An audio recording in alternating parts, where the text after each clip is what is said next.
वेदांता की डीलिस्टिंग की पाठशाला। आप सभी के कई सारे सवाल हैं जहां तक इस डीलिस्टिंग का मामला है। जब डीलिस्टिंग अनाउंस हुई थी तो वेदांता एक निफ्टी कंपनी थी। इतनी बड़ी कंपनी जब डीलिस्टिंग अनाउंस करती है तो काफी सारे सवाल उठते हैं।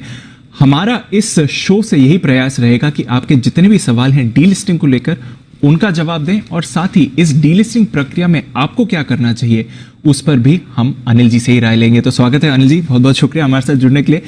बहुत सारे सवाल हैं, बहुत एंटिसिपेटेड डीलिस्टिंग है ये पूरा प्रोसेस जो चल रहा है। कई सारे सवाल मेरे मन में भी उठे हैं, हमने भी काफी रिसर्च करी है। सबसे पहले तो बताइए कि सर इस शो के जरिए हम व्यूअर्स की क्या हेल्प कर सकते हैं, कौन से सवाल पर हम फोकस करें? देखिए, मैं कुछ आपको ऑब्वियस से सवाल बता देता हूं जो आपके दिमाग में है, लेकिन कई सारे सवाल ऐसे हैं जो आपको पता भी नहीं कि आपको पता होने चाहिए। कई बार वो कहते हैं ना कि कुछ चीजें ऐसी है जो हम जानते हैं कि हम जानते हैं जी, बहुत सारी चीजें ऐसी कि हम जानते हैं कि हम नहीं जानते हैं। लेकिन हम नहीं जानते हैं कि हम नहीं जानते हैं, वो यूनिवर्स बहुत बड़ा है। तो डीलिस्टिंग में और वेदांता में भी वो यूनिवर्स बहुत बड़ा है कि हमें पता ही नहीं कि अच्छा ये भी है। Exactly. तो आज हमारा फोकस शो में उसी चीज पर होगा कि जो हमें पता ही नहीं है कि ये भी इस प्रोविजन से ऐसे भी होता है। ये मतलब आपको सरप्राइज होंगे कई सारे प्रोविजन सुनकर और देखकर। तो बड़ी चीजें जो मैं बता दूं जो ऑब्वियस सी है। पहली चीज तो है कि भाई डीलिस्टिंग को लेकर 5 बड़ी चीजें हैं। पहली चीज तो है कि डीलिस्टिंग के लिए कितने शेयर चाहिए वेदांता को, वेदांता के प्रमोटर्स को, जिससे कि वो डीलिस्टिंग कर पाए। दूसरा ये कि अल्टीमेटली कौन डिसाइड करेगा कि डीलिस्टिंग होगी या नहीं होगी, होगी तो किस प्राइस पर होगी, ये दूसरा बड़ा सवाल है। तीसरा बड़ा सवाल, डीलिस्टिंग की डिसाइड तो हो जाए लेकिन पैसा कितना है। एग्जैक्टली भाई अल्टीमेटली किस प्राइस तक प्रोमोटर्स जाकर खींचकर अपनी डीलिस्टिंग कर सकते हैं, ये तीसरा बड़ा सवाल है। ठीक है।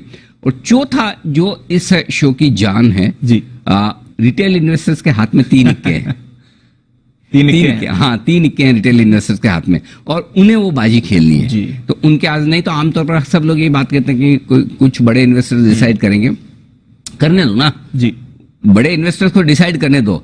हमारे हाथ में क्या है, हम क्या कर सकते हैं वो मैं बताऊंगा आपको। और इसके साथ ही एक 5वीं बात जो बहुत अहमियत वाली है और जो इस शो का सबसे बड़ा रिसर्च का जो पॉइंट हमने निकाला है, क्या क्या सावधानियां डीलिस्टिंग ऑफर को लेकर आपको रखनी चाहिए एज ए रिटेल इन्वेस्टर। तो ये तमाम सावधानियां जो है ये आपको ध्यान में रखनी। तो इन सबको देखकर हमने इस पूरा शो बनाया है। बिल्कुल सर। तो क्वाइट सिंपली सारे जो आपके बड़े सवाल है वो हम आंसर करेंगे, और आगे आप इस डीलिस्टिंग में आपका क्या रोल होगा, आपको क्या करना चाहिए उसके बारे में बताएंगे। तो सर सबसे पहले तो यही समझा दीजिए कि अगर डीलिस्टिंग सक्सेसफुल होनी है तो कितने शेयर्स की जरूरत है, प्रमोटर्स को क्या करना है?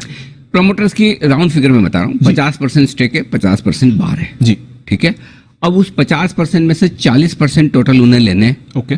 तो आप डीलिस्टिंग, यानी कि डीलिस्टिंग के लिए जरूरी कि 90% स्टेक आ जाए प्रमोटर्स के पास में जी, तो ही डीलिस्टिंग हो सकती है। तो 40% स्टेक और आ जाए, बाकी 10% ना भी आए तो चलेगा। तो 40% स्टेक चाहिए डीलिस्टिंग करने के लिए, यानी कि 148 करोड़ शेयर यहां पर खरीदने होंगे प्रमोटर्स को ओपन मार्केट से। डीलिस्टिंग ऑफर में 148 करोड़ शेयर आने चाहिए ताकि आप डीलिस्टिंग करना चाहें। तो 50% से 90% उन्हें होल्डिंग ले जानी है और 148 करोड़ शेयर चाहिए। तो ब्रॉडली कहानी 148 करोड़। तो मिनिमम फिगर 90% पहुंच 90% आना चाहिए। अगर 89% भी हुआ, 89.9% भी हुआ तो delisting offer fail. Okay, fail 90% होना ही चाहिए, बस सिंपल चीज है। तो ये 90% मार्क हिट करने के लिए लगभग 148 करोड़ शेयर्स इन्हें खरीदने हैं। ठीक है सर, अब बताइए कि डीलिस्टिंग अगर इन्हें करवानी है और सक्सेसफुल करानी है तो किसका सपोर्ट सबसे ज्यादा जरूरी है? देखिए, इसका शेयर होल्डिंग पैटर्न बड़ा इंटरेस्टिंग है। 50% प्रमोटर्स के पास है, 35% इंस्टीट्यूशंस के पास है, 34 से 35% जी। ठीक है। तो अगर समझिए सारे इंस्टीट्यूशंस मन बना ले कि हमें डीलिस्टिंग ऑफर में भाग लेना है, हमें शेयर दे देना है, तो कितना हो गया? 84-85%। बचा 15%। अब उस 15% में से 6% के आसपास इन्हें रिटेल से चाहिए जी। ठीक है। तो ये तो ब्रॉड कैलकुलेशन हो गई, लेकिन 35% जो एफआईज के और दूसरे फंड्स के पास है, इसमें भी 4 फंड सबसे बड़े हैं जी, जो बड़े इन्वेस्टर्स हैं। एक है LIC, दूसरा है ICICI प्रूडेंशियल म्यूचुअल फंड, तीसरा HDFC म्यूचुअल फंड और चौथा है सिटी बैंक। इनके पास स्टेक बड़ी है। LIC 6% से ज्यादा रखता है, 5% 4.5% ICICI प्रू के पास है, HDFC इक्विटी फंड के पास 3% और 4.5% 4.25% सिटी बैंक के पास है। तो ये 4 बड़े फंड हैं जिनके पास बड़ी हिस्सेदारी है और टोटल 34-35% है फंड्स के पास। तो ये तो सारे बड़े नामी इन्वेस्टर्स हैं सर। अगर इसमें किसी की अहम भूमिका है तो वो चाबी किसके हाथ में? चाबी एलआईसी के हाथ में। एलआईसी के पास। हाँ, आमतौर पर एलआईसी मन बनाए तो ही काम होगा। अच्छा। अगर एलआईसी ने सोच लिया कि हमें डीलिस्टिंग ऑफर में दे देना है जी, तब तो ठीक। लेकिन अगर एलआईसी ना माने या एलआईसी को जो भाव चाहिए, वही सवाल है। तो वो की ट्रिगर है कि एलआईसी डीलिस्टिंग में देना चाहती है, नहीं देना चाहती है, और देना चाहती तो किस प्राइस पर देना चाहती है। तो पहला सवाल देना चाहती है या नहीं जी। ऐसा तो कभी नहीं होगा कि ना देना चाहे। ओके, भाव अच्छा मिला तो क्यों नहीं बेचेगी एलआईसी? हाँ, ये भी कोई भी बेचेगा जी भाई।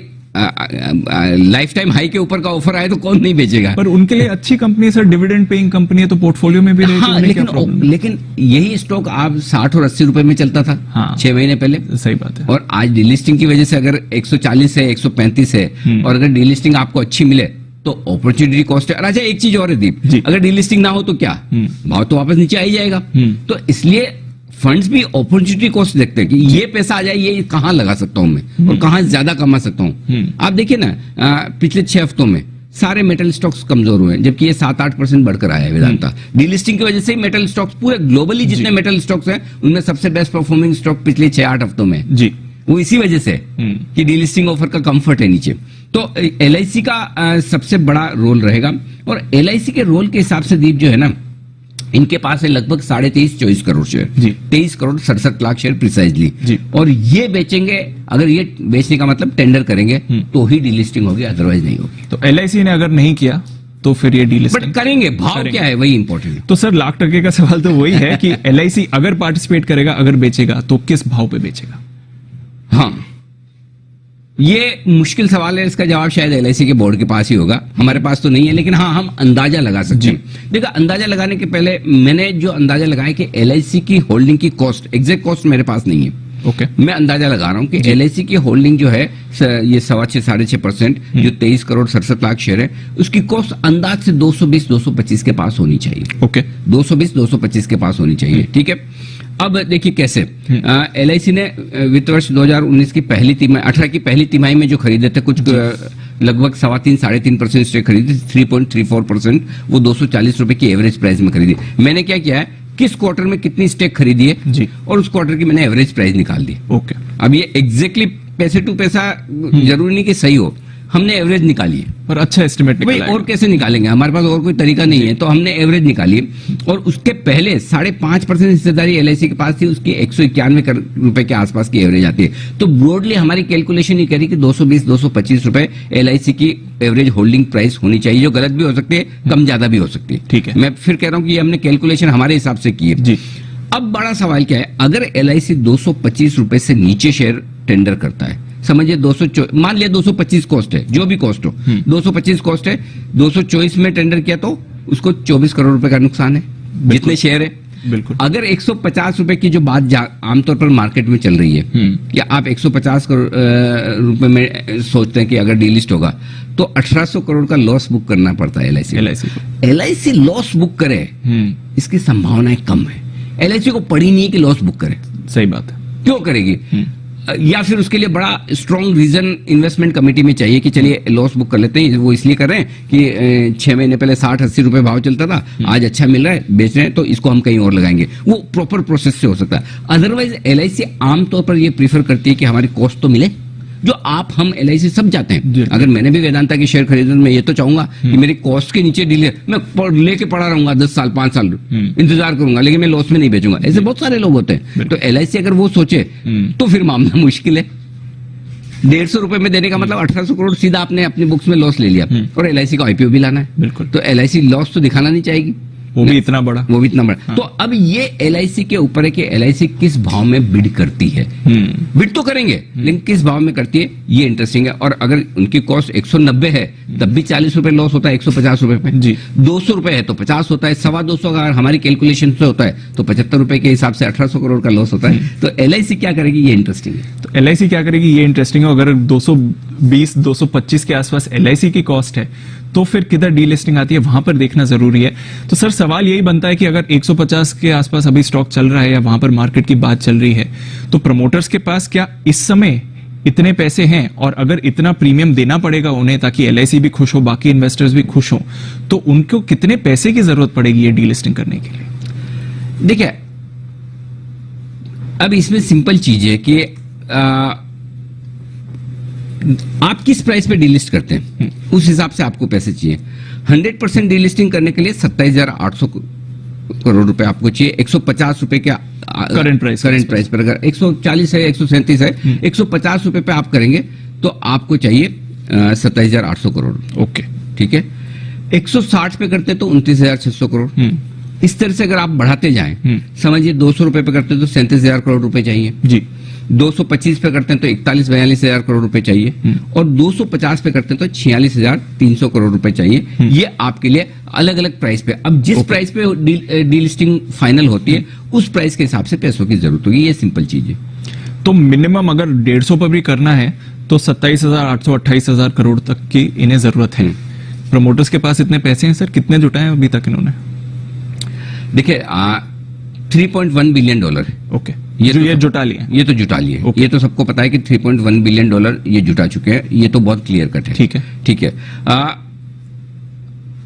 इसमें इसका मतलब हो गया आपका करीबन 23,000 करोड़ रुपए के आसपास, 23,000 करोड़ रुपए के आसपास। जो सोर्सेज बता रहे हैं, अब कंफर्म है कि नहीं पता नहीं, कि $600 मिलियन के आसपास का अरेंजमेंट और करके बैठे हैं वो। अगर उस हिसाब से आप 100% देखें कि आप ये मान के चले 100% लेना है इनको।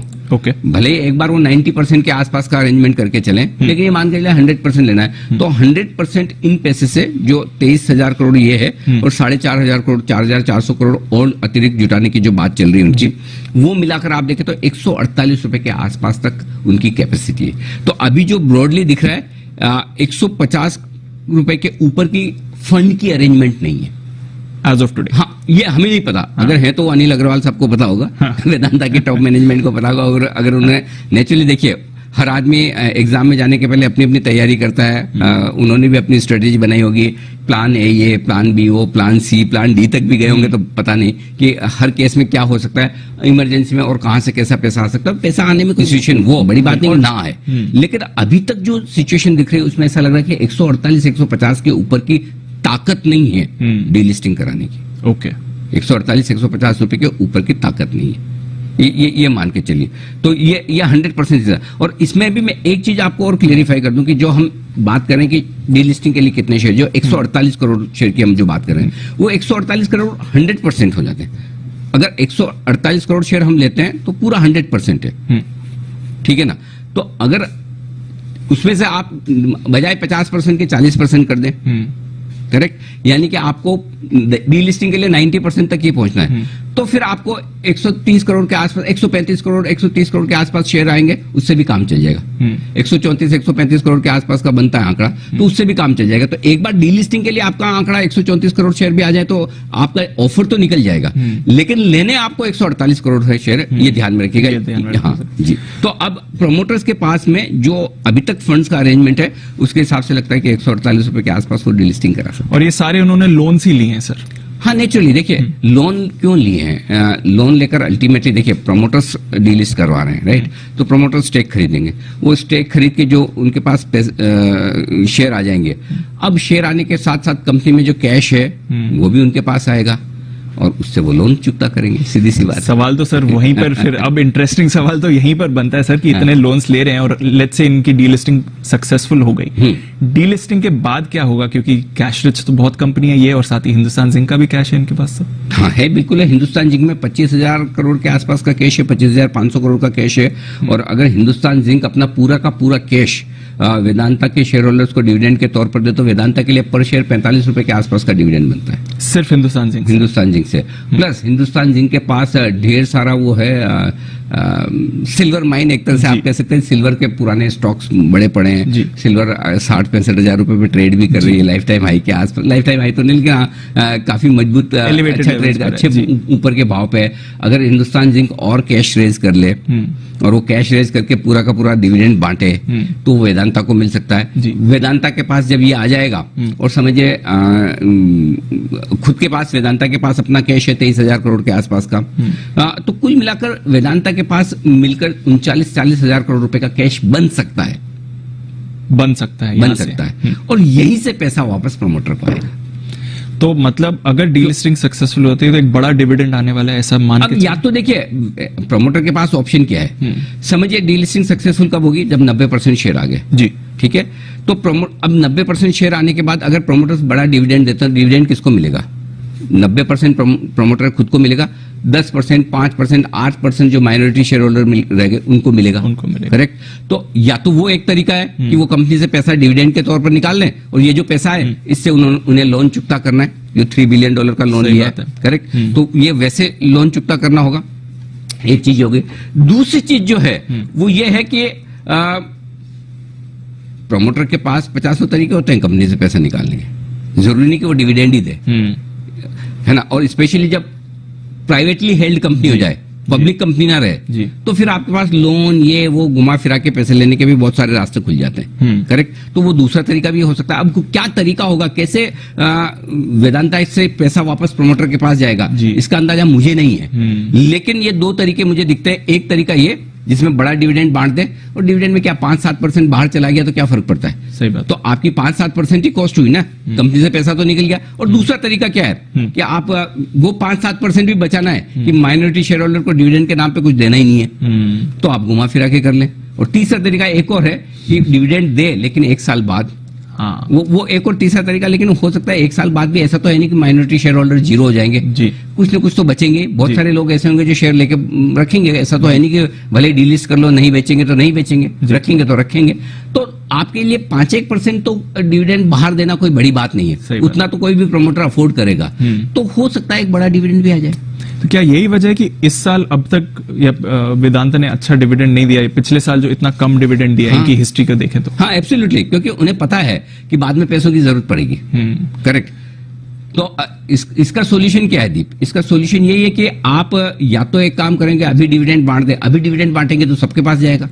अभी तो प्रमोटर के पास 50% की हिस्सेदारी है, 50 बाहर जाने वाला है। अगर डीलिस्टिंग ऑफर सक्सेसफुल होता है तो 90% प्रमोटर के पास होगी, तो ये 40% उनके पास आएगा। रीजन भले कुछ भी हो कि भाई कोरोना की वजह से नहीं दे रहे हैं या बाद में देखेंगे, या जो भी हो, वो अपनी जगह हो सकता है, जस्टिफाई भी हो सकता है। बट अल्टीमेटली नहीं डिविडेंड देने के पीछे एक कारण ये तो मजबूत है ही ना कि अगर आपको डीलिस्ट करना है तो इनकी स्ट्रैटेजी तो सर समझ में आ गई। अब जरा सबसे बड़ा सवाल है, ये बताइए किस भाव पर होगी डीलिस्टिंग? आप कैसे इसका जवाब आ रहा है स्क्रीन पर, आप देखिए किस भाव पर डीलिस्टिंग होगी। उसका जवाब फुल फ्रेम में मैं आपको दिखा देता हूँ, क्वेश्चन मार्क। सिंपल, किस भाव में डीलिस्टिंग होगी नहीं पता, नहीं पता, किसी को नहीं पता। वो सिर्फ वेदांता और अनिल अग्रवाल बता सकते हैं कि सर रेंज की तो बात हो रही है 150 से 500। लेकिन हर आदमी का अपना अपना अंदाजा है। एक चीज ये कि करंट मार्केट प्राइस से नीचे तो नहीं होगी। ओके, ये चीज तो आप कंफर्ट लेके चलिए कि 130-35 के नीचे नहीं होगी। ठीक है। मोस्ट लाइकली जो दिखती है वो 150-55 के आसपास दिखती है, मोस्ट लाइकली। ओके, जो आपका फंड का अरेंजमेंट अभी है।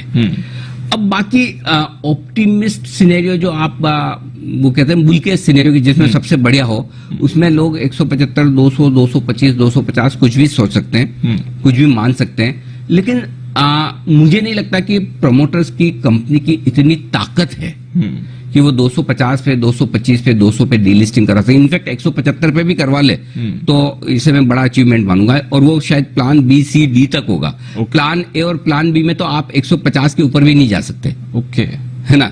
वो उसके ऊपर भी नहीं जा सकते। तो अगर आप ये सोचते हैं कि 175-200 होगा, तो फिर वो प्लान सी और प्लान डी से कैसा पैसा रेज करेंगे और कहां से पैसा आ सकता है, उसके बेसिस पे वहां जाकर हो सकती है। तो मेरा ये समझना है कि रियलिस्टिक सिनेरियो, सही और गलत में नहीं जा रहा कि 150 रुपए में डीलिस्टिंग होती है वो सही है गलत है, मैं उसमें नहीं जा रहा हूं। लेकिन कहां हो सकती है, जो आपका सवाल है, तो उस सवाल का जवाब ये है कि ज्यादा संभावना ये है कि डीलिस्टिंग 150-55 के आसपास हो। 140 से 155, 160 की रेंज हो सकती है। इसके ऊपर अभी तक के अरेंजमेंट से तो नहीं दिख रहा है। मैं जो है सामने बता रहा हूं। फिर मैं डिस्क्लेमर यहां पर देना चाहता हूं कि मुझे नहीं पता है डीलिस्टिंग किस प्राइस पर होगी।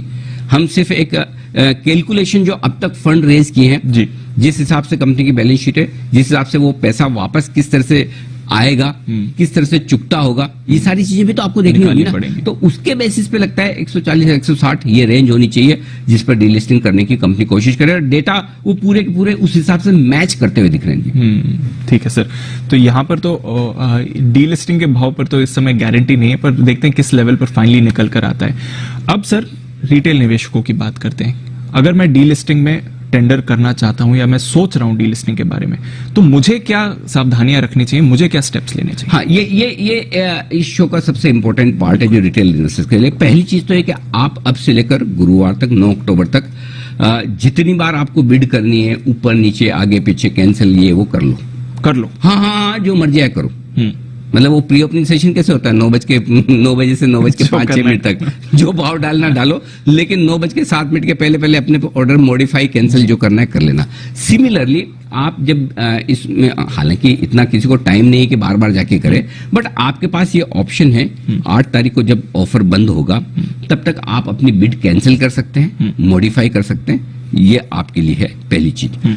एक बार आपने बिड दे दी, अब इसके बाद एक बड़ा इंटरेस्टिंग काम जी कि सपोज ऑफर सक्सेसफुल होता है। सक्सेसफुल कैसे कि 90% पहुंच गया, यानी कि 40% शेयर आ गए तो सक्सेसफुल। भाव छोड़ दीजिए, किस भाव पर आते हैं, 500 रुपए पे आते हैं, 1000 पे आते हैं, वो छोड़ दीजिए। देखिए, ऑफर सक्सेसफुल होने की 2 कंडीशन होती है। कोई भी डीलिस्टिंग ऑफर सक्सेसफुल कब होगा, जब कंपनी ऑफर लेकर आती है और जब वो ऑफर मार्केट में, और वो जितना शेयर उनको 90% पहुंचने के लिए चाहिए उतने बिड हो गए, तो पहली सक्सेस वो है। और उसके बाद कंपनी किस प्राइस पर एक्सेप्ट करती है या शेयर होल्डर्स किस प्राइस को एक्सेप्ट करते हैं, वो दूसरा है। जैसे कि आपने देखा ना हेक्सावेयर के केस में 265 वाला, 264 वाला, 475 का ऑफर कंपनी ने दिया, सबने एक्सेप्ट कर लिया है, वो हो गया। लेकिन उससे पहले 90% तक आना जरूरी है होल्डिंग। तो इस केस में भी ये कि पहले 1,35,00,000 शेयर, 135 करोड़ शेयर जो है, 148 करोड़ होगा ना, 148 crore overall. I think 90% 148 crore. अच्छा, हो सकता है कैलकुलेशन जो भी हो, बट 90% तक पहुंचना है। जो 90% तक आपको पहुंचना है, सिंपल चीज है। तो 90% अगर आप पहुंच गए तो आपका ऑफर सक्सेसफुल है। ओके। अगर 90% नहीं पहुंचे तो ऑफर ही खत्म, सब कुछ खत्म। उसके बाद बात ही मत करो, आया था ऑफर भूल जाओ। सो पहली सबसे इंपॉर्टेंट चीज जो रिटेल इन्वेस्टर्स को ध्यान में रखनी है वो ये कि अगर 90% तक नहीं पहुंची होल्डिंग प्रोमोटर्स की तो ऑफर ही फेल हो गया। और ऑफर फेल है तो सब कुछ फेल है। ठीक है, अब समझिए 90% होल्डिंग पहुंचती है, ऑफर की प्राइस क्या है, 87.40 जी, जो कंपनी ने ऑफर प्राइस दी है, इंडिकेटिव प्राइस जी। अब समझिए बुक बनती है 200 रुपए, 250 रुपए, 300 रुपए, 500 रुपए। अब प्रमोटर क्या करेंगे, प्रमोटर एक काउंटर ऑफर देंगे जी, और वो काउंटर ऑफर देकर ये कहेंगे, और काउंटर ऑफर की डेट आएगी 13 अक्टूबर। ओके। काउंटर ऑफर में वो बोलेंगे देखिए भाई आप तो 250 मांग रहे हैं, हमारी तो ताकत नहीं है, हमारा रिवाइज ऑफर है 150 रुपए, 155 रुपए, 160, 175, जो भी हो, नेगोशिएशन। अब इसमें एक बड़ी इंटरेस्टिंग चीज जी, जब एक रिवाइज ऑफर, काउंटर ऑफर अगर प्रमोटर की तरफ से आ जाता है तो आपको अपनी बिड कैंसिल करना जरूरी है, अगर आपको उस प्राइस में नहीं देना है तो। फर्ज करें इस केस में 150 रुपए प्रमोटर रिवाइज ऑफर देते हैं, अगर आपको 150 में शेयर नहीं देना है तो आपको अपनी बिड कैंसिल करनी पड़ेगी। अगर मैंने हायर प्राइस पे बिड डाली है तो भी कैंसिल, जो भी प्राइस पे मैंने बिड डाली है कैंसिल, अगर मैं खुश नहीं। अगर आपने बिड कैंसिल नहीं किया आपके शेयर एक्सेप्टेड माने जाएंगे कि आपने रिवाइज ऑफर एक्सेप्ट कर लिया है। ये चीज बहुत बड़ी है। अगर कोई आदमी ऐसा होता है मुझे 250 से नीचे बेचना ही नहीं, कुछ भी हो जाए, तो उसको ये ध्यान रखना बहुत जरूरी है कि अगर आपने काउंटर ऑफर के वक्त अपनी बिड 250 रुपए से 150 रुपए नहीं की, ये या तो नहीं करें तो कोई दिक्कत नहीं, लेकिन अगर 250 रुपए में आपने बिड डाली हुई, आप ये सोचते हो कि नहीं मैं तो कैंसिल नहीं करूंगा, तो आपके 150 रुपए में एक्सेप्ट हो जाएंगे। तो ये ध्यान रखना बहुत जरूरी है, ये ध्यान रखना जरूरी, कैंसिल कर दिया। हाँ, तो आप अपने अगर रिवाइज ऑफर आए, अगर आपको लगता है कि मुझे नहीं देना है, अगर आपको देना है तो ठीक है, अगर आपको लगता है कि जो भी है यार खत्म करो तब तो ठीक है, लेकिन नहीं देना तो आप अपनी बिड जरूर करें। दूसरी सावधानी जो दीप रखनी है वो है कि डीलिस्टिंग ऑफर सिर्फ बीएसई पर है, एनएसई पर नहीं है। तो आमतौर पर तो आजकल हर ब्रोकर के पास दोनों एक्सचेंजेस होते हैं, लेकिन कुछ कुछ केसेस में ऐसा हो सकता है कि जिन लोगों के पास बीएसई के टर्मिनल्स ना हो, ये हो, और अगर आपको अपनी बिड लगानी तो आप अपने ब्रोकर से पहले संपर्क कर ले कि भाई मुझे बिड लगानी, कैसे लगाऊं, वो ध्यान में रखना बहुत जरूरी है। तो वो ब्रोकर हैंडल कर लेगा, वो ब्रोकर हैंडल करेगा। और नहीं तो शायद हो सकता है कि आपको एक ऐसे ब्रोकर के पास अकाउंट खुलवाना पड़े जिसके पास बीएसई का कार्ड है, तो वो आप में जिनके पास बीएसई भी है तो वहां आपको खुलवाना पड़ सकता है। तो खाली बीएसई पर ही हो रहा है, ये ध्यान में रखिए। ओके सर, अब जो सबसे बड़ा सवाल आता है सर, यही जानना जरूरी है और यही आप बताइए। रिटेल इन्वेस्टर्स, आपने बोला था हमारे पास 3 इक्के हैं, क्या है हमारे पास ये 3 इक्के? देखिए, पहली चीज तो ये कि रिटेल इन्वेस्टर को लगता है कि अगर मैंने 8 अक्टूबर को शेयर नहीं दिए तो मेरा क्या होगा। आपका कुछ नहीं होगा, चिंता ना करें, कोई चिंता ना करें। कोई चिंता न करें, आपका कुछ नहीं होगा, कोई चिंता न करें। पहली चीज क्योंकि जब कंपनी डीलिस्ट होती है, डीलिस्टिंग ऑफर सक्सेसफुल हो जाता है, प्राइस आ जाती है, सब कुछ आ गया, ये भाव भी आ गया इस भाव में, तब भी आपके पास 1 साल का समय है। डीलिस्टिंग बंद होने के बाद 1 साल का समय है। 1 साल तक आप कंपनी को उसी प्राइस पर कभी भी शेयर दे सकते हैं जो कंपनी ने सेट किया। मसलन मैं एग्जांपल देता हूं ताकि आपको 475 रुपए पे हेक्सावेयर की डीलिस्टिंग होगी जी। डीलिस्टिंग होने के बाद आप 1 साल तक कभी भी जाकर हेक्सावेयर को शेयर दे दीजिए, वो एक्सेप्ट करेंगे। ओके, वो ऑफर 1 साल तक खुला रहता है, तो आपको कोई हड़बड़ी और जल्दी करने की जरूरत नहीं। समझ गया सर, आपके पास पूरा टाइम है, ठीक है, पहली चीज। लेकिन अब इसमें एक कैच है जी। कैच क्या है? अगर समझिए आप डीलिस्टिंग ऑफर में शेयर नहीं देते जी, और आप बाद में जाकर कंपनी को देते हैं, तो डीलिस्टिंग ऑफर में आपके एसटीटी वगैरह लगते हैं, और उस हिसाब से इसमें टैक्स बेनिफिट मिलता है। आई डोंट नो एसटीटी लगता है नहीं लगता, but long term capital gains का आपको टैक्स बेनिफिट मिलता है। अगर आप बाद में आप शेयर ऑफर करते हैं ऑफ मार्केट समय निकलने के बाद, तो उस पर टैक्स बेनिफिट नहीं मिलता। ओके, तो आपको long term capital gain tax का बेनिफिट नहीं मिलेगा। तो सपोज आपने बहुत पहले के नीचे के दाम पे जिसके पास ऊपर के भाव क्या है, उनको तो टेंशन लेने की जरूरत नहीं, उनके तो लॉन्ग टर्म कैपिटल गेन क्या है ही नहीं, तो कोई उनका तो दिक्कत वाली बात नहीं। लेकिन जिन लोगों ने नीचे के दाम पर ले रखा है, लंबे समय से ले रखा है, सपोज किसी के पास 10 रुपए का वेदांता पड़ा है, तो उसके लिए ये इश्यू आएगा कि भाई मेरे पूरा टैक्स लग जाएगा। लेकिन उसका भी एक तरीका मैंने ढूंढा है जी। उसका तरीका क्या है? जैसे आज हेक्सावेयर का ऑफर हो गया, हेक्सावेयर आज भी ट्रेड कर रहा है ना, 475 रुपए की डीलिस्टिंग प्राइस है, 468 रुपए पे ट्रेड करता है, 7 रुपए नीचे। यानी कि क्या है? यानी कि वो कौन है जो 467 में 68 में खरीद रहा है? कोई तो है। इंटरेस्ट की कैलकुलेशन करके 468 में खरीद के 475 में टेंडर कर दो, 100% एक्सेप्टेंस है। तो ऐसे में आपको जो टैक्स का बेनिफिट लेना है, आप मार्केट में 1.5-2% नीचे बेच देंगे, आपका बिक जाएगा, और एसटीटी वहां पे करेंगे तो आपको टैक्स का बेनिफिट भी मिल जाएगा। ये रास्ता भी मैंने बता दिया है, ये सीए होने का फायदा है। तो आप चाहें तो हाँ, लेकिन आपको थोड़ा सा कम मिलेगा, और प्लस आपका 2 महीने बाद ऑफर जाएगा। जैसे अभी डीलिस्टिंग ऑफर खत्म हुआ, अगर आप अभी नहीं देंगे तो आपको 2-1 महीने का ब्याज छोड़ना पड़ सकता है। अगर आप 2 महीने का ब्याज छोड़ने को तैयार हैं और उसके पीछे आपके हाथ में शेयर हैं, तो आप मत करिए। 1 साल है आपके पास, कोई जल्दी नहीं है। 1 साल तक आपका शेयर आराम से जाएगा। और 2% होता कितना है वेदांता में? 130 से 140 रुपए वाले शेयर में क्या 2% है? कुछ भी नहीं, मुश्किल से 3 रुपया बस। ठीक है, ठीक है सर, समझ गए ये पार्ट। तो ये एक आपने बड़ी बात बता दी कि 1 साल तक हम शेयर से। दूसरा एक का क्या है? दूसरा एक का ये कि देखिए, अल्टीमेटली वेदांता के पास जो कैश है, हिंदुस्तान जिंक से भी जो पैसा आएगा जी, वो कहीं तो डिस्ट्रीब्यूट होगा किसी न किसी तरीके से, तो प्रमोटर के पास पहुंचेगा, जिससे कि वो लोन ले रहे हैं वो लोन चुका पाए। क्या वो एक डिविडेंड हो सकता है? हाँ, यही बात है। और अगर वो डिविडेंड हो सकता है, तो क्या वो डिविडेंड 1 साल के भीतर आ सकता है? अगर 1 साल के भीतर बड़ा डिविडेंड आए, और वो डिविडेंड, तो ये एक लॉटरी भी हो सकती है वेदांता के शेयर होल्डर्स के लिए, कि मैं शेयर टेंडर ना करूं, मैं इंतजार करूं डिविडेंड आने का, और अगर मेरी कैलकुलेशन बोलती है कि 100, 107 रुपए, 105 रुपए का डिविडेंड टोटल बनता है, कितना आए, क्या आए, नहीं आए पता नहीं, लेकिन मुझे एक चांस लेने में क्या हर्ज है? सही बात है। अगर वो डिविडेंड आए तो इन एनी केस किसी भी वक्त, सपोज 150 रुपए में डीलिस्टिंग होती है, तो 150 में तो 1 साल तक वेदांता को आपको शेयर लेना ही लेना है, उनके पास कोई ऑप्शन नहीं है। और इस बीच में डीलिस्टिंग होने के बाद 90% से ज्यादा स्टेक प्रमोटर के होने के पास अगर वो डिविडेंड डिक्लेयर करता है, वो डिविडेंड आपके लिए एक्स्ट्रा है, वो लॉटरी है, जैकपॉट है। हाँ। तो आपके लिए डीलिस्टिंग 150 नहीं, 150 प्लस डिविडेंड, वो 50 रुपए है, 100 रुपए है, 150 रुपए, मुझे नहीं पता, लेकिन वो प्लस प्लस प्लस हो सकता है। ये एक हाइपोथिकल सिचुएशन में लॉटरी लग सकती है। हालांकि इतना आसान काम नहीं है। वेदांता ग्रुप पूरी सोच समझ के करेगा कि माइनॉरिटी शेयर होल्डर के पास ये डिविडेंड ना जाए। हर प्रोमोटर करता है, लेकिन फिर भी एक ऑप्शन है, 5% ही अगर बचा बाहर और वो बड़ा डिविडेंड दे दे तो आपकी लॉटरी लग सकती है। ये दूसरा एक का आपके हाथ में। तो मेरे लिए बेस्ट केस सिनेरियो की डीलिस्टिंग सक्सेसफुल हो जाए, हाँ। मैंने शेयर्स नहीं दिए, हाँ। और फिर वो डिविडेंड, और फिर भी 1 साल बाद में जब खत्म होना उससे पहले मैं टेंडर करूं। और अगर इस बीच में डिविडेंड अच्छा, स्मार्टली ये भी हो सकता है कि 1 साल पूरा होने के बाद डिविडेंड दे।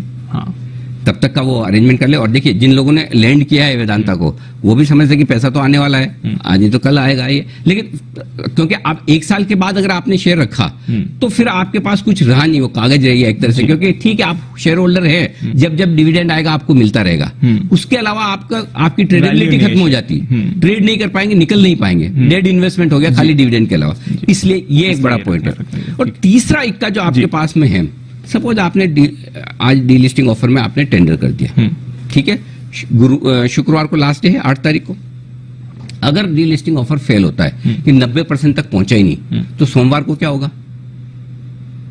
नीचे 10%, 15%, 20%, 100 रुपए हो जाए, कोई बड़ी बात नहीं। 100 पे रुकेगा, 110 पे रुकेगा, 120 पे रुकेगा, 125 पे, मुझे नहीं पता, लेकिन नीचे तो पक्का ही जाना है जी। डीलिस्टिंग ऑफर फेल होना मतलब ये शेयर होल्डर के लिए अच्छा तो है ही नहीं किसी भी लिहाज से। अगर आपने शेयर डीलिस्टिंग ऑफर में टेंडर कर दिए, आपके पास शेयर किधर है? जब तक शेयर वापस नहीं आएंगे तब तक तो आप बेच ही नहीं सकते। अगर आपके हाथ में है, नो डाउट गैप से खुलेगा, हो सकता है गैप से खुले, आपको सीधा ही वो नीचे ही दिखे, लेकिन फिर भी आपके हाथ में शेयर तो है ना, आप बेचना चाहें तो बेच तो सकते हैं, करेक्ट। तो ये तीसरा इक्का आपके हाथ में, तो मैंने 3 इक्के आपके हाथ में दे दिए। 1 साल तक रखें, कोई बात नहीं, किसी भी भाव पे दे सकते हैं, बड़ा डिविडेंड आ सकता है, और डीलिस्टिंग फेल हुई तो एटलीस्ट आप बाजार में तो बेच ही पाएंगे। करेक्ट, ठीक है सर। तो अब बताइए क्या करना चाहिए रिटेल इन्वेस्टर्स को? देखिए मेरे हिसाब से तो रिटेल इन्वेस्टर को कोई जरूरी नहीं कि वो आप टेंडर करें, नहीं करें। क्यों करें? आपके हाथ में 3 इक्के, क्या जरूरत है, क्या जल्दी है? डीलिस्टिंग आपको ज्यादा से ज्यादा क्या है, 2 महीने बाद आप टेंडर करोगे, ठीक है, प्राइस तो वही मिलेगा। हाँ, अच्छा, मेन चीज क्या है, टेंडर क्यों करना चाहिए? डीलिस्टिंग होने में आपका इंटरेस्ट क्या है कि जितना ज्यादा लोग टेंडर करेंगे उतना 90% पहुंचने की चांसेस ज्यादा है। लेकिन 1-1.5-2 करोड़ शेयर अगर रिटेल के पास है, 90% पे पहुंच, उनकी वजह से तो 90% पे पहुंचेगा नहीं। 90% पहुंचेगा तो 35% जिनके पास है इंस्टीट्यूशन, वो, और नेचुरली बहुत सारे HNI इन्वेस्टर्स, बहुत सारे ऐसे इन्वेस्टर्स होंगे जिन्होंने जब 90 रुपए के आसपास शेयर था उन्होंने लेके रखे हुए, वो टेंडर करेंगे ताकि वो चाहें कि डीलिस्टिंग ऑफर सक्सेसफुल हो जाए तो उनके शेयर चले जाए। तो 90% पहुंचना है तो HNI इन्वेस्टर प्लस इंस्टीट्यूशंस वो डिसाइड करेंगे। आप तो अपना हथियार अपने हाथ में रखो, आप तो दो ही मत, आपका कुछ नहीं बिगड़ रहा है, जाने को क्या है? सही बात, जाने को क्या है? तो इसलिए रिटेल इन्वेस्टर्स को डीलिस्टिंग में देना ही नहीं है, ये देना ही नहीं, बहुत साफ कह रहा हूं मैं। और मैं बता रहा हूं, ये राय सुन के बहुत लोगों को दिक्कत हो रही होगी भी, वो बोलेगा अनिल जी ऐसा एडवाइस कर रहे हैं, लेकिन मैं वो एडवाइस करूंगा जो रिटेल इन्वेस्टर के काम की है, मेरी जिम्मेदारी उनके लिए भले। और मैं बहुत साफ कह रहा हूं कि रिटेल इन्वेस्टर डिसाइड नहीं करेंगे कि 90% पहुंचेगा नहीं पहुंचेगा, ये डिसाइड करने वाले बड़े लोग हैं, इंस्टीट्यूशंस प्लस बड़े लोग जी। बड़े लोगों का अपना कैलकुलेशन होगा कि ये 5% कहां से आएगा, 35% इंस्टीट्यूशन से आएगा, 5% कहां से आएगा, वो सारी कैलकुलेशन होगी। तो आप रिटेल इन्वेस्टर 100, 200, 500 शेयर लेके बैठे ना, शांति से रखिए, कुछ मत करिए, देना ही नहीं आपको। देना ही नहीं। क्यों नहीं देना वो मैंने बता दिया कि अगर डीलिस्टिंग ऑफर फेल होता है, 90% नहीं पहुंचता है, तो आपके पास मार्केट में बेचने का मौका तो है, बिल्कुल नहीं। तो जब तक शेयर आएंगे तब तक तो भाव कुछ भी हो जाएगा, फिर आपके रह गए आपके पोर्टफोलियो में। सही बात। ये दूसरी चीज। एक और चीज, अगर आपके पास वायदा कारोबार में पोजीशन है, आपको निकल जाना चाहिए। ओके। वायदा कारोबार में अब आप पोजीशन मत रखिए, उसका रीजन बताता हूँ। 11.5 करोड़ शेयर कल थे वायदा कारोबार में, open interest 11 crore 57 lakh share, ठीक है। ये पोजीशन महीने के आखिर में गुरुवार को स्क्वायर ऑफ होगी, डिलीवरी में कन्वर्ट होगी या जीरो होगी जी। आर्बिट्राज फंड होंगे, इसमें बहुत सारे आर्बिट्राजेस हैं जिन्होंने आज खरीद के रखे होंगे कि बाद में मैं घुमा लूंगा जी। अगर ये शेयर आज नहीं बिकते हैं तो ये डिलीवरी में कन्वर्ट नहीं होंगे, डिलीवरी में कन्वर्ट नहीं होंगे तो ये आपके ओपन ऑफर में नहीं जा पाएंगे। और ये शेयर अगर ओपन ऑफर में नहीं गए, ये बड़ा अमाउंट है 11.5 करोड़, इनका ओपन ऑफर में जाना जरूरी है। ओके। अगर नहीं गए तो मार भी सबसे ज्यादा ये एफएनओ वालों को ही पड़ेगी। एक लॉट में आपको नानी याद आ जाएगी जी। 25 रुपए 20 रुपए निकल गया ना, तो इसलिए मेरा ये मानना है कि आप उतना ही शेयर खरीदें जितनी आपकी डिलीवरी लेने की ताकत है जी। एफएनओ बैन में, अगर ये बैन में नहीं होता तो शायद शेयर नीचे आ जाता ऑलरेडी, लेकिन ये बैन में है इसीलिए ये भाव टिका हुआ है कि आप शॉर्ट कर नहीं सकते, जिनके पास लिया हुआ है वो बेच नहीं है। तो इसलिए अगर आपके पास एफएनओ में शेयर है तो या तो आपको बुक करके निकल जाना चाहिए या आपको स्ट्रिक्ट स्टॉप लॉस रखना चाहिए। ओके। क्योंकि आप सबसे ज्यादा रिस्क पर हैं। अगर ओपन ऑफर फेल हुआ तो सबसे ज्यादा मार एफएनओ में जिनकी तेजी की पोजीशन है उनकी पड़ेगी, और अगर ओपन ऑफर सक्सेसफुल हो गया और आपकी शॉर्ट पोजीशन है तो भी सक्सेसफुल होकर कितना हो जाएगा, ऐसा तो नहीं कोई 250 रुपए में सक्सेसफुल होना है कि कोई 200 में होना है, वो तो होगा नहीं। तो इसलिए शॉर्ट वालों को उतनी दिक्कत नहीं है, लेकिन लॉन्ग वालों को दिक्कत है। वायदा कारोबार में अगर आपकी वेदांता में लॉन्ग पोजीशन है तो आप निकल जाइए, या फिर आप अपनी पोजीशन को स्ट्रिक्ट स्टॉप लॉस रखिए, ये ध्यान में रखिएगा। और अगर ये डीलिस्टिंग फेल हो गई मान लीजिए, तो क्या जो मेरे पास शेयर है मैं क्या करूं उनका? Thank you very much. तेरा तुझको अर्पण क्या लगे मेरा, दे दीजिए, तभी निकल जाओ। 100%। क्यों रखना है फिर, दे के खत्म करो। कोई मतलब 140 भाव बनता ही नहीं है वेदांता का, एक्चुअली देखा जाए तो। सही बात है, 140 भाव बनता ही नहीं है। क्यों नहीं बनता वो भी बताऊं दीप। देखिए बहुत लोगों ने बहुत अलग अलग प्राइस में रखा हुआ है, लोगों को ये लगता है कि वेदांता की डीलिस्टिंग बहुत औने पौने दामों पर हो रही है। उसकी वजह भी है कि वेदांता ग्रुप का जो ट्रैक रिकॉर्ड है उसको देखकर लोगों को लगता है कि हमें जो पैसा वेदांता ग्रुप से शेयर होल्डर को कमाना चाहिए उन्होंने कमाया नहीं। ये आम थॉट प्रोसेस, आप किसी से भी बात करो, यार पैसा जो बनना चाहिए वो नहीं बना, जितना अनिल अग्रवाल साहब ने बनाया उतना हमने नहीं बनाया। वो मन में कहीं न कहीं रहती है। सही बात। लेकिन आपको अभी देखना है। क्यों देखना? देखिए वेदांता ग्रुप आज 1.25 लाख करोड़ रुपए के आसपास का डेट है, तो अगर डीलिस्टिंग होगी तो आप एज ए शेयर होल्डर उस डेट का पार्ट हो, है ना। आप शेयर बेच के निकल गए तो आप उस डेट का पार्ट नहीं रहे। ये बड़ी चीज, आज डेट इतना बड़ा होना आसान है। दूसरी चीज कमोडिटी बिजनेस है, ये हेक्सावेयर की तरह नहीं कि आपने प्रेडिक्ट कर लिया कि इतनी डील्स आएंगी ये आएंगी, और बड़ा आसान सा बिजनेस है। 6 महीने पहले कुछ दिखता है, 6 महीने बाद कुछ और दिखता है। प्राइसेस जिस तरह से कमोडिटीज की ऊपर नीचे होती है, आप खुद देखिए उन्होंने जो एम्पायरमेंट लिया कच्चे तेल पर और कमोडिटी प्राइसेस पर, सब वापस ऊपर आ गए। राइट, तो आपको ये पता ही नहीं चलेगा। तीसरी चीज, ग्लोबल मार्केट्स में इकोनॉमिक रिकवरी कितनी अच्छी होगी, कब होगी, पता नहीं। चौथी चीज है अब कोविड के बाद और सामने आपके यूएस इलेक्शन है, ये ग्लोबल चैलेंजेस बहुत हैं। ठीक है। पांचवी चीज, ये स्टॉक ऑलरेडी आउट परफॉर्म कर चुका है, तो आपके लिए डीलिस्टिंग में पार्टिसिपेट करने के बहुत सारे ट्रिगर्स हैं जो करने चाहिए। तो ये फेवर में मान ले कि अगर डीलिस्टिंग में पार्टिसिपेट करना है तो ये तो आपके पास ये सारे रीजन है कि भाई अगर 1.25 लाख करोड़ रुपए जिस कंपनी पे डेट हो, उस कंपनी में आप शेयर होल्डर क्यों रहना चाहते हैं? स्पेशली 60 वाला 140 है, सही बात। और 150 में अगर डीलिस्टिंग हो रही है तो लॉजिकली आपको निकलना चाहिए। लेकिन प्रॉब्लम क्या है? प्रॉब्लम ये कि मुझे 150 में नहीं देना ना, मुझे 200 चाहिए, 1.5 पौने 200 चाहिए, 250 चाहिए, जो भी चाहिए। सो आप उसको एक बार मुझे क्या चाहिए उसको हटाकर अगर आप सोचे तो लॉजिकली डीलिस्टिंग में, अच्छा बॉन्ड आज वेदांता के अच्छे खासे डिस्काउंट पे ट्रेड करते हैं जी, और जैसे ही अगर डीलिस्टिंग ऑफर फेल हुआ, इनके इंटरनेशनल बॉन्ड्स के यील्ड एकदम तेजी से बढ़ेंगे, डेट की कॉस्ट बढ़ जाएगी। वो अल्टीमेटली किस पे आती है? इक्विटी शेयर होल्डर पे ही आती है। सही बात है। तो मेरे ख्याल से वो इक्विटी शेयर होल्डर पे जो कॉस्ट आ रही है, तो इन सबको चीजों को देखते हुए आज 13% ब्याज पे लिया है उन्होंने इंटरनेशनल मार्केट से पैसा डीलिस्टिंग के लिए। 13% बहुत होता है, राइट। तो पॉइंट ये है कि अगर आप एकदम अनबायस होके सोचें तो डीलिस्ट होना शेयर होल्डर्स के लिए फायदेमंद है, प्रमोटर के लिए भी फायदेमंद है, और बॉन्ड होल्डर्स के लिए भी फायदेमंद है। अब किस प्राइस पर होना चाहिए? तो सर इतने फायदे हैं तो प्रमोटर पैसे क्यों नहीं दे रहा डीलिस्टिंग के लिए? मतलब दे, फिर अच्छा प्राइस दे, सब पार्टिसिपेट करें, सब खुश रहेंगे। अच्छा प्राइस मींस वो कहते हैं beauty lies in the eyes of B holder.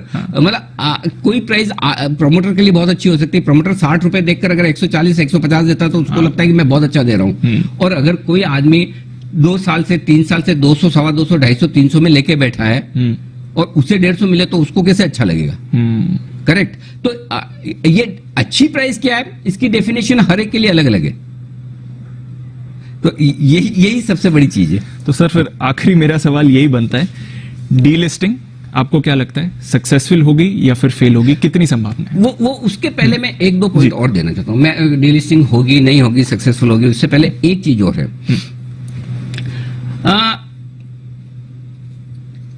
एक बार अगर आपका डीलिस्टिंग ऑफर में आपने पार्टिसिपेट कर दिया तो आप प्राइस नीचे नहीं कर सकते, ये ध्यान में रखिएगा। हाँ। बिड, जो हम बिड में करेक्शन की बात कर रहे थे ना, सपोज डीलिस्टिंग प्राइस आई 150 रुपए, ठीक है, और आपने बिड किया था 200 रुपए पे, ठीक है।